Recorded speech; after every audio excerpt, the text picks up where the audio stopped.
Good morning. Hi.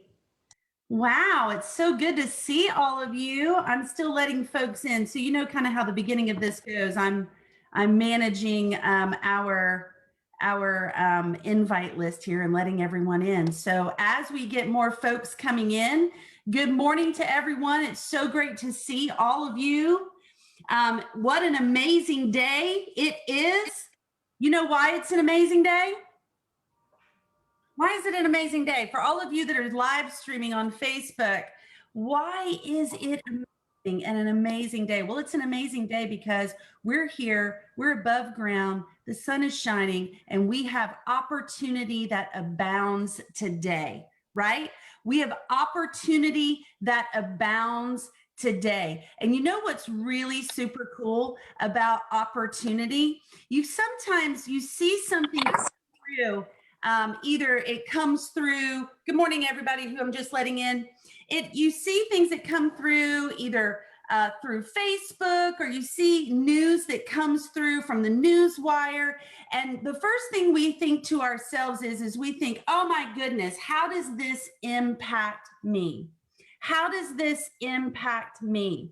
And so one of the things that I am going to do today, and I hope that it's okay with everyone, is I am going, because I would say that 99% of the folks that are listening to my live stream, or either across the country or either on this live Zoom, are real estate business owners, entrepreneurs. So is it okay if we have a business conversation this morning? Can we have a business conversation? Will that work for you? Raise your hand. We can have a business conversation. Okay, great. So one of the things that are, and I'm kind of winging this because I kind of changed gears this morning because I've got something that's really weighing on my heart that I definitely want to talk to you guys about. One of the things that I believe happens at any moment in time of when we feel a threat, right? What is the first thing that we feel when we see or we perceive a threat? Someone tell me. Fear. Fear, right? We have a fear response. Now, some of us don't, right? Some of us are like, we come out fighting. We're like boxing. We're like, like me, we have, when you have a stimulus that comes out, there's a fight or flight response, right? I promise you, you don't want to jump out behind a door and surprise me, because I am not a runner. I'm a puncher. The people in my family know this, okay? I fight. I'm sure you're not surprised by that, but how many of you are like me? If someone jumps out and surprises you, you don't scream, you punch. All right.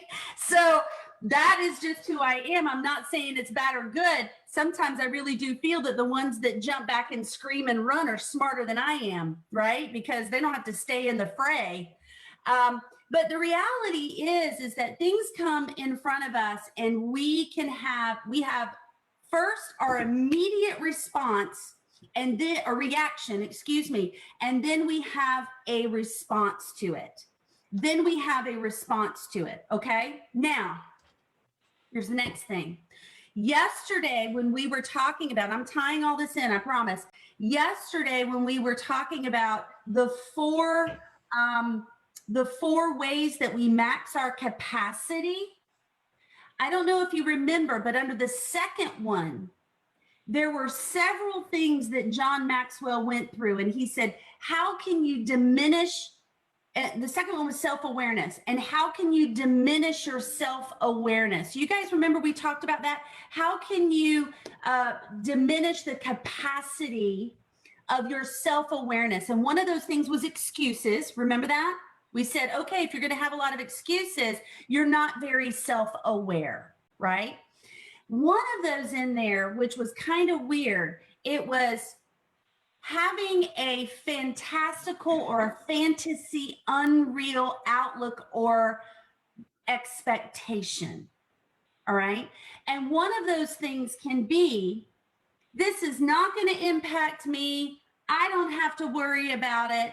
And you just charge forward and you leave that behind. Now, this is a double-edged sword, because We know that worry gets us nowhere, and we understand that we can only control what we can control, right? Are we all on here are controlling only our controllables, not the outcomes. So there's a choice that we get to make. And I promise you I'm going somewhere with this. There's a choice that we get to make when things like this happen. And we can say, okay, I'm going to just put it out of my mind and focus right here and move forward. Or, well, actually, there's three choices. Or we can get so wrapped up in it that it consumes us and we focus on nothing else. Or we can say, we can respond and we can say, okay, what is this about? What should I know? How does this impact me and my family? And what should my response be? Okay. Of the three that I just gave you, which one do you feel is the one that's going to build the most self-awareness around activity that we have no control over? Which one? Number three. Number three. Number three. So the reason I'm having this conversation with you this morning is because some news went out yesterday about Zillow purchasing ShowingTime. Who saw it? Okay. Now, there's been many responses around this. There's been the Zillow doesn't impact me. I don't care. I'm going to move on with my business and I'm going to focus on what I can do and da-da-da. That's a great attitude. Stay in your lane, focus on your controllables, right? And then there are other agents who have called me last night or texted me and they're nail biting. Oh my gosh, what does this mean? What does this mean, right? What is NAR? What is the National Association of Realtors going to do about it? What is NABOR going to do about it? For those of you that aren't in Naples, NABOR is our board of realtors. I'm sure you have one. NABOR uses ShowingTime for our realtors to set up showings. And then the third response is how does this impact me? What can I learn from it? What do I need to know? And how will this event influence my decisions going forward? That is a heightened self-awareness that we should go through and have around the situation that's happening today. Now, I'm on this Zoom and I've got Facebook over here, and I know that I've got people kind of commenting and there'll be different things being said on the live stream. And guys, I wish I could respond to you on the live stream. I can't. There's just only one of me, and I'm not really good at walking and chewing gum at the same time. So I got to stay right here in this Zoom call. So if you're commenting, I love your comments. You can also chat on this chat box. And so my question to you today is, I want to hear from you, agents, on what your thoughts are around what this means. Have you thought about it? Have you taken a second and just asked yourself, what does this mean? And I don't have all the answers. I'm in dialogue with you. We're going to have a conversation this morning. Is that okay? Can we have a conversation this morning? What does this mean? So what I did, and I'm going to ask you to answer that question in a second. If you go onto my personal page, not my Limitless Coaching page, but onto my personal page, I have posted a video. Now, you guys know that Gary Keller is my favorite, and I call him the Oracle. And I mean, I got chill bumps this morning watching the first 30 minutes of his vision speech from 2018 at Family Reunion, because he predicted this. Okay. He said, and I want to repeat it here because it's on my personal page on Facebook. He said in 2018, he went through and had a conversation. So in 2018, for those of you who don't know, that is the vision speech that Gary announced that we were no longer a real estate company, we were a technology company. Brad Inman laughed about it. People thought he was crazy, but he went through and he talked about this big data. And at the end of this, he basically says, after we get through this whole revolution, there's going to be 3 big real estate companies left standing. And he didn't know if Keller Williams was going to be one of them. We don't know if EXP is going to be one of them. We don't know Coldwell Banker. We don't know who's going to be. Now, Zillow's a brokerage. They may be one of the three. But what he talked about is our data as real estate agents. And here's what he said. He said, 2018, Zillow hasn't impacted your business because no one was worried about him back then because they haven't gotten all the way through the chain, ... yet. He said that in 2018. Zillow hasn't impacted your business because they haven't gotten all the way through the chain, ... yet. And he actually called out the National Association of Realtors and the individual board of realtors with regards to their protections that they were given to the real estate agents or not protections. And so here's what I want to say is after that, in 2019, Zillow purchased Loop. Who remembers that? Gary came out and he said, we're not using Loop anymore because we have 180,000 agents and Zillow has access to our mortgage statements where agents work, where sellers and buyers are being approved. They have access to contracts. They have access to all this data now. Then in January of 2021, Zillow is now a brokerage. And February of 2021, Zillow now purchased ShowingTime. Okay. So the good news is that for those of you that are with Keller Williams, you are with the #1 real estate company in the world that has the most data. And we've been focusing on that data for a really, really long time. And anyone who's in business with us is going to benefit from the focus that we've had around that and the technology that we've built with it. So that being said, on the side, so I don't want you to be in fear because you're in the right place and you're with the right people. And we are going to survive on the other side, especially with someone like Gary Keller in our midst. And yet I would like for us to kind of take a step back and let's have an awareness, as John Maxwell talked about yesterday. Let's have an awareness conversation around this. And then once we know what we can control, then we can move forward out of fear or out of fight. Does that make sense? Does that make sense? Because guys, I know you guys are embroiled in like deals and contracts and things going on right now, but awareness is so important around what's going on in the real estate industry because this is your business. You're an entrepreneur. You're building a business in real estate, right? So we don't want to be Blockbuster. We don't want to put our head in the sand and have Netflix come out and take the business out from underneath us, right? So we have an awareness around it and how that impacts our decisions. So let's just have an open dialogue today. So if I were to ask you the question, how does this impact you? So that's the first question. How does this impact me? What can I do about it? And what actions will I take moving forward? All right. So how does this impact me? I'd love to hear from you. And if you think it doesn't, there's no judgment. That's fine too. It's open dialogue. Becky? Yeah. Yes.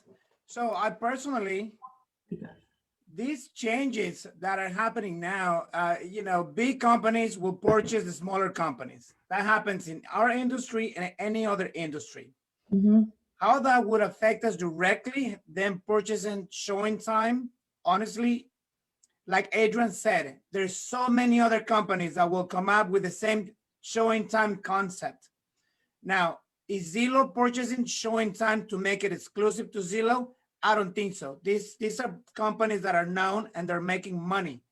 All they're doing is really purchasing, to add on their portfolio, if you would. I do think the ShowingTime is going to keep partnering with NAR and keep providing that service. Maybe they'll go and say, well, we're going to charge more for our services. And then maybe another player will step in and replace ShowingTime for us. So when it comes to that itself, I don't see any changes, but the reality is that Zillow is taking over. And as you said, we are business owners and we have to be aware of the changes in our industry.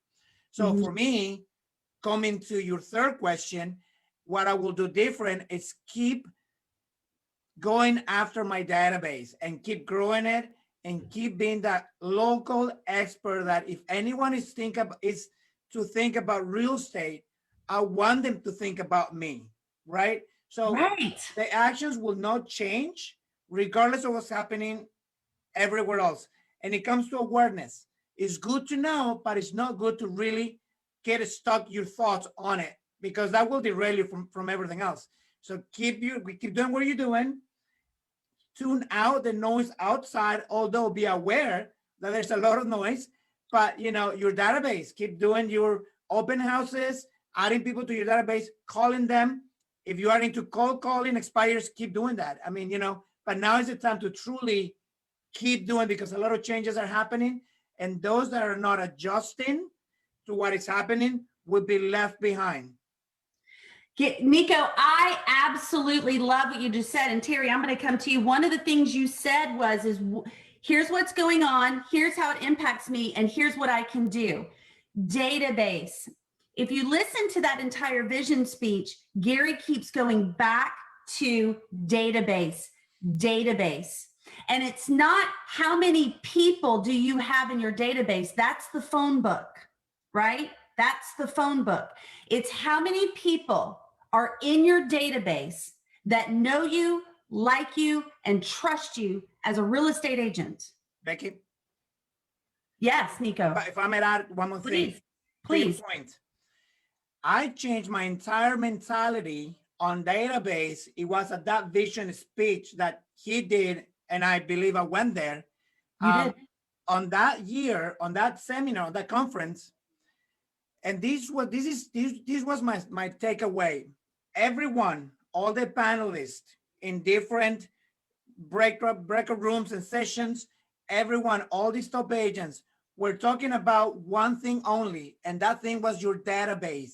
And I was wondering, because no one was talking about anything else really, other than that's your business, your database. And that was when my business was truly start taking off, that I'm like, make that switch to my database. And I see the difference now, and that will never go away. So to your point, it's, mission critical to take care of your database and grow it.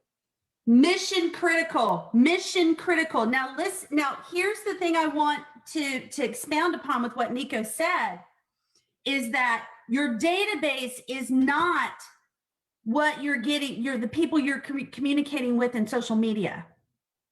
Your database, that's your lead gen system to create your database.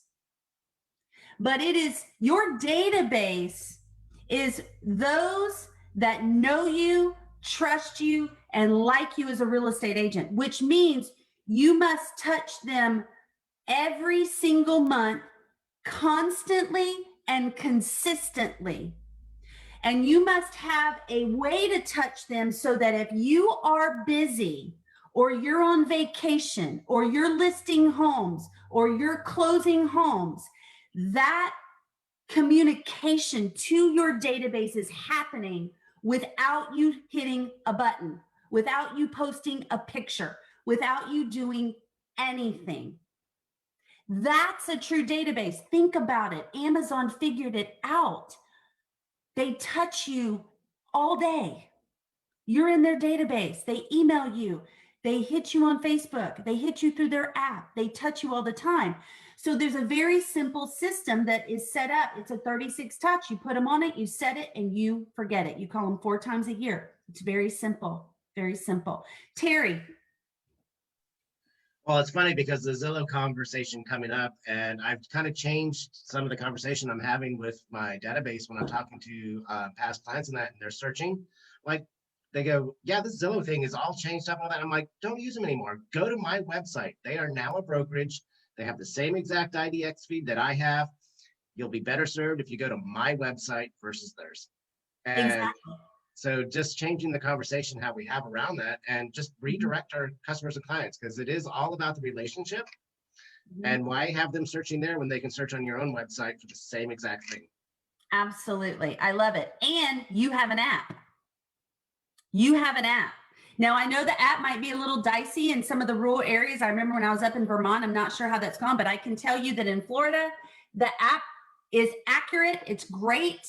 And it's just like, a lot of folks say, well, I don't like the app. I like Zillow better. And, it's like going from iPhone to Android, right? I'm getting ready to switch back to iPhone. I have to say, I want to be on Clubhouse so bad. I've got FOMO. I can't even stand it. I am leaving Android after 6 years to go back to iPhone only because of Clubhouse. Yes, it's me. And I'm just dreading that learning curve, right? That's what it is. Okay. So, all right. So that's how we say how this impacts me. Now, I want to hear from you guys. What can you do about it? What can you do in your business now? Zach Fisher, please. I'd love to hear from you. I think the first thing is, we just assume that the public is like so aware of Zillow and all this other stuff. We're not Amazon. We're not like a product that like Amazon services. We're not a Netflix. We're not an Uber, because it's something someone does one every 7 years. Right. You rent a movie once a night, once a week. You buy stuff daily. All those things are things you constantly do. Real estate's something you do on average, what is it, 3 to 5 years, 3 to 7 years. Yep. So it's not something someone thinks about until it's time to buy or sell a house. So they're not tuned in like we are. They're not. Absolutely. So I think that's a big piece. To think that they're not going to try to move into our space and put downward pressure on commissions, 100% they are. I think that the biggest change is going to happen is we're going to see big downward pressure on commissions. But I think as long as you're there when they think about it, however that is, it's a good example is I like just going into market or neighborhoods that I have no market share, and you've got the queen bee of wherever or the king of condos and wherever. Mm-hmm. And you go in and you reach out to them and you talk to them right when they're thinking about it, and you walk in there and they've got their other agents' magnets all over the fridge and this and that. But guess what? You reached out to them right when they're thinking about it. That's right. That's what it comes down to. Zillow's not going to do that. So no. Just keep doing what we're doing and be aware, go after it hard now while it's good, and commissions are where they're at. It was 7 when I started, 7.5. Now it's bigger stuff. It's 6 and 5. So just get it while it's still good and just go hard. That's it. And here's the thing. I'll get to you 1 second, James. Here's the thing I want you to hear from what Zach just said, guys. So I want to take this into a bigger thing so that we can kind of get out of the now, because sometimes we can just say, okay, what Zach is saying is right. We keep on doing what we're doing. But here's the question. What are you doing? Right? The question is, what are you doing? Are you grabbing what's coming in because the market is good, or are you very strategic? Karen, you were talking about yesterday on our call, right? I'm strategic about the way I work on my referrals now. Are we very strategic about the way that we're building the database of our business? All right. So Zach Fisher, we have the Fisher Group, right? Or, Dovile's business, or Kim's business, or Karen's business, or the Fenning team. That's your business. Your data is your business, not Keller Williams, not all of these other different things. Yes, Keller Williams is awesome because you have technology that's awesome, but your business is your data. So if you right now, from a scale of 1 to 10, you guys know I love this, right? So draw a line, 0's on one side, 100 is on the other. You have 0% to 100%. If you were to think about everyone that you've come in contact with, either on Facebook or Open House or farming or whatever, and all of those people are in your CRM or in command. Let's say they're in command, okay? And to get a really good health score in command for the health of your business, and this is exactly what command does, by the way, you need at least 2 forms of contact information, and you've got them on a smart plan. Based on knowing that those are the 3 things that would get you to 100% on your health score, How healthy is your database? From 0 to 100%. Circle it on your line. Now, this is not to bring fear to anyone or make anyone feel stressed or make anyone feel overwhelmed. It is to show you your blind spots. And I wouldn't be a coach to you if I weren't making you feel uncomfortable. Because if you're feeling uncomfortable right now, that's what my job is, right? Because it's to show you a blind spot that you may have in the protection of your business. So if your goal is to leave a legacy and your goal is to build a really large, sustainable business, your business, when you look in the mirror and you say, Kim Jones, what's my business? It's your database. And Zillow, Redfin, no one can touch that database because you're in relationship with them. That's what Zach was talking about. You have a relationship. So for those of you that are watching this call, I know I have entrepreneurs that watch this call that own businesses outside of real estate. I have someone watching this call who owns a cross-stitching business, right? And they do online business and they do videos and all this other stuff. The reality is that person has a database. And when those people are in relationship with you, they're not going to argue with you about commissions. They're going to come to you and they're going to work with you. So here's what I'm going to leave you with for the last, well, first of all, let me go to Kim Jones. I want to hear what Kim has to say. Then we're going to go to James and anyone else that wants to speak, and then we'll close up. Please go, Okay. Kim. I'm going to be real quick. Just No. thinking about the luxury mastermind that we had a couple of days ago with Catherine Rain, and her talking about luxury clients want a whole different experience, and that she really goes above and beyond. She helps someone find a nanny. I mean, you can help people find hairdressers and their doctors when they're moving to town, and really just set them up with all the things they need. Zillow was not doing any of that. They're not. And guess what? If you know and I love what you just said, Kim, because what you're talking about is servicing your database. You are in relationship with them. You are providing them what they need. So the agents that will win in this, whatever flag you fly, whether it's Keller Williams, EXP, whatever the flag you fly is, we must protect our database. That is our duty and our obligation as a realtor in the real estate industry, is to protect our database. And so that's what you can do. I love that, Kim. James?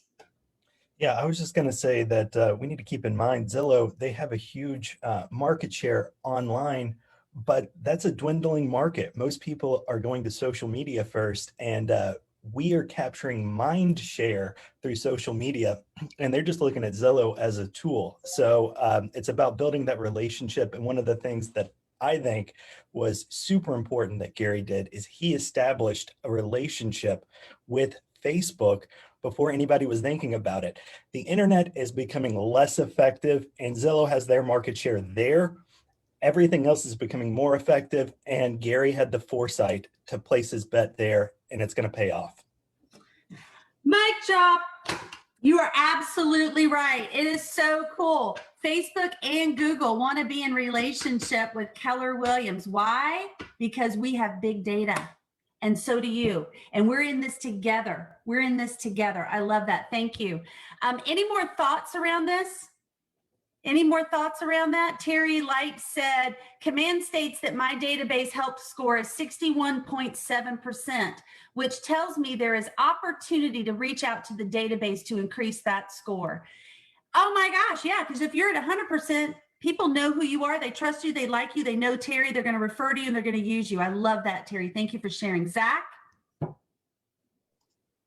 The one thing I really got out of that luxury luncheon we had was, and I'm blanking on her name, I apologize, but Catherine Rain. Catherine Catherine really was out of like Miami. You guys should that's look her right, up. rain. Make it Yes. rain. That's right. Make it rain. She doesn't have a really, really large, tight database, but the size she has, she works really, really hard.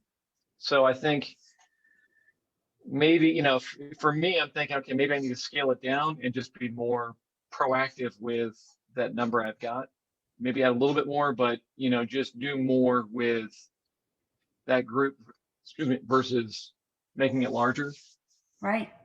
So you make more of an impact. So I think it's, yeah, You're talking about, Zach, go deeper, not wider, correct. right? You go deep versus wide. And if I remember, I hope I'm not misquoting, and if Catherine watches this, please forgive me, but I believe that she said she had around 200 that were in her VIP program. Like, these are people that, say it again, Karen, 150?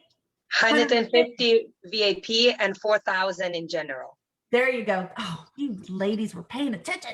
Wonderful. Thank you for helping me. 150 of her VIPs and 4,000 in general. And those 150 VIPs are the ones that give her the other 60, what is it, 60 something percent of her business, because she said a third of her business came from referrals from Keller Williams real estate agents. So $300,000 a year she got from agent referrals from Keller Williams. And then the other 2/3 are from her VIPs and her people that she's in relationship with. It's an aha, guys. So here's the thing. Guess what we just did? We just went through an exercise to raise our awareness around what's going on. And now you can speak intelligently to your peers when they are afraid or they come to you to talk to you about it. You can also speak about this to your clients, but most importantly, many of you have agents that you're friends with, and you can speak around this to them too, because you guys are true business owners. You're focused on your business. So I love this conversation. Here's what I will tell you is that at Family Reunion, the vision speech on Tuesday, I would imagine that at this point, Gary Keller has not completely, but he's probably changed gears a little bit. And he's going to be deep diving into this strategic conversation about tech and data, the economy. He predicted this in 2018. So again, I'm just going to say this again. If you knew that Apple was going to be amazing, how many of you would have purchased Apple stock? So Family Reunion is absolutely worth the time and the dollars. We're going to be streaming the vision speech live from our office, but there's going to be breakout sessions. There's going to be training, education on database, command and database, social media and database. Open yourself up to the opportunity of Family Reunion next week. If you haven't bought your ticket, you might want to do that, guys. I mean, really, it's going to be amazing. I'll talk to you soon. I appreciate you. We will pick up where we left off tomorrow. Bye.